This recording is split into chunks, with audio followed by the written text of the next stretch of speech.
واخيرا وزير الاتصالات يطلع ويقول ما هو سبب الحريق. سبب الحريق اللي حصل في سنترال رمسيس هيقول لنا دلوقتي السبب كان ايه اللي يخلي السنترال العملاق ده كله اللي بقاله اكتر من 50 60 سنة يحصل فيه كده. وزير الاتصالات بيوضح لك إيه اللي حصل. وزير الاتصالات يفسر للنواب بسبب حريق سنترال رمسيس. بيقول لك الحريق اندلع أمس يوم الاثنين في الطابق السابع من مبنى السنترال.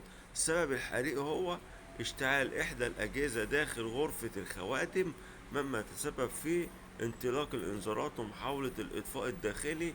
النيران امتدت بسرعة عبر مجموعة من الأسلاك داخل المواسير. وقال لك كمان الدولة بالكامل وأجهزتها تعاملت مع الحادث بمستوى عالي جدا جدا.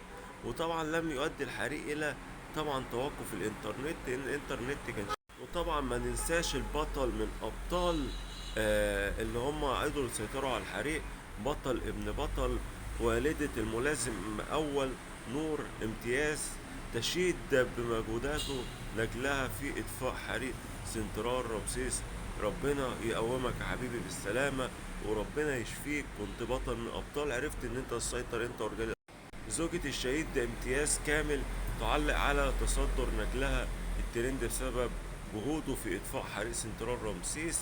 قالت لك ابني ملازم أول فضل امبارح بيطفي الحريق أكتر من 16 ساعة، هو كويس الحمد لله، ومن امبارح لحد دلوقتي لسه في موقع بيطفي، كلمني الصبح طمني عليه كنت هموت عليه من الخوف.